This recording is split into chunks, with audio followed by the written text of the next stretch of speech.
1984 भारत का एक ऐसा साल जिसने देश की आत्मा को हिला दिया। कल्पना करो, एक पवित्र जगह जहां लोग सिर झुकाकर शांति मांगते हैं, जहां हर रोज हजारों श्रद्धालु आते हैं, वही जगह अचानक गोलियों की आवाज से गूंज उठती है। यह कोई युद्ध का मैदान नहीं था, यह था अमृतसर का स्वर्ण मंदिर, जिसे सिख धर्म का सबसे पवित्र स्थान माना जाता है।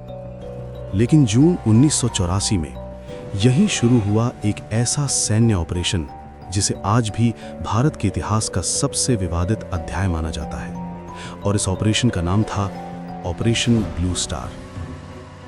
कहानी शुरू होती है पंजाब से, जहां 1980 के दशक में हालात धीरे धीरे बिगड़ रहे थे।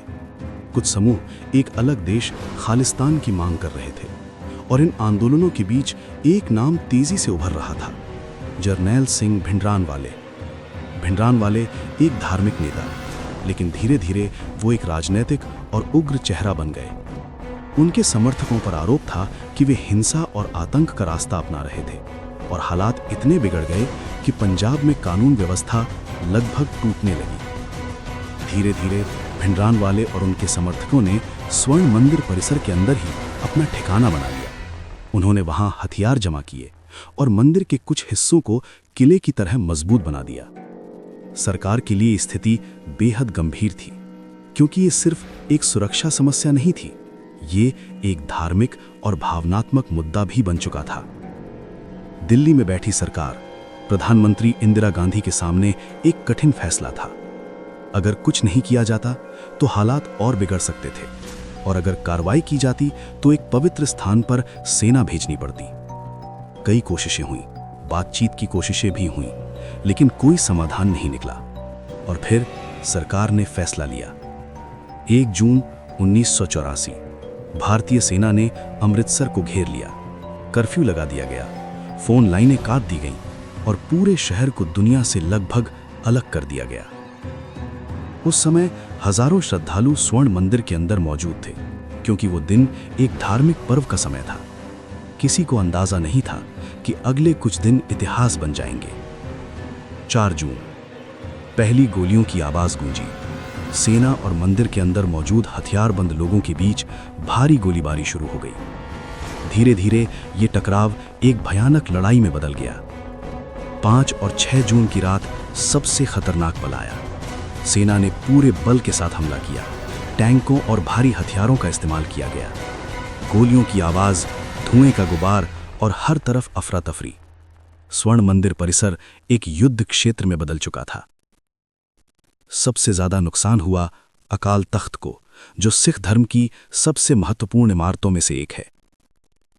जब ये ऑपरेशन खत्म हुआ, भिंडरानवाले मारे जा चुके थे, उनके कई समर्थक भी खत्म हो चुके थे, लेकिन इस जीत की कीमत बहुत भारी थी। सरकारी आंकड़ों के अनुसार सैकड़ों लोग मारे गए, जबकि कई अन्य अनुमान इससे कहीं ज्यादा संख्या बताते हैं। इनमें सिर्फ लड़ाके ही नहीं थे, बल्कि कई निर्दोष श्रद्धालु भी शामिल थे, जो उस समय मंदिर में मौजूद थे। लेकिन कहानी यहां खत्म नहीं होती। असल तूफान तो अब शुरू हुआ। इस ऑपरेशन से सिख समुदाय में गहरा गुस्सा फैल गया। उन्हें लगा कि उनके सबसे पवित्र स्थल का अपमान हुआ है। देश भर में तनाव बढ़ गया, और फिर 31 अक्टूबर 1984 प्रधानमंत्री इंदिरा गांधी की हत्या कर दी गई, उनके ही 2 सिख बॉडीगार्ड्स द्वारा। यह घटना सीधे तौर पर ऑपरेशन ब्लू स्टार से जुड़ी मानी जाती है। इसके बाद दिल्ली और कई अन्य शहरों में भयानक दंगे भड़क उठे। हजारों सिखों की हत्या कर दी गई, घर जला दिए गए, और पूरा देश एक गहरे दर्द से गुजरने लगा। ऑपरेशन ब्लू स्टार सिर्फ एक सैन्य ऑपरेशन नहीं था, ये एक ऐसा फैसला था जिसने भारत की राजनीति, समाज और लोगों के दिलों पर गहरा असर छोड़ा। कुछ लोग इसे जरूरी कदम मानते हैं, तो कुछ इसे एक बड़ी गलती। लेकिन एक बात तय है, ये घटना आज भी भारत के इतिहास का सबसे संवेदनशील और दर्दनाक अध्याय है। आज जब हम इस कहानी को देखते हैं तो ये सिर्फ इतिहास नहीं लगती, बल्कि एक चेतावनी जैसी लगती है कि जब हालात बिगड़ते हैं तो फैसले कितने भारी पड़ सकते हैं। और शायद सबसे बड़ा सवाल आज भी वही है, क्या ये सब टाला जा सकता था, या फिर ये एक ऐसा रास्ता था जिस पर चलना तय हो चुका था।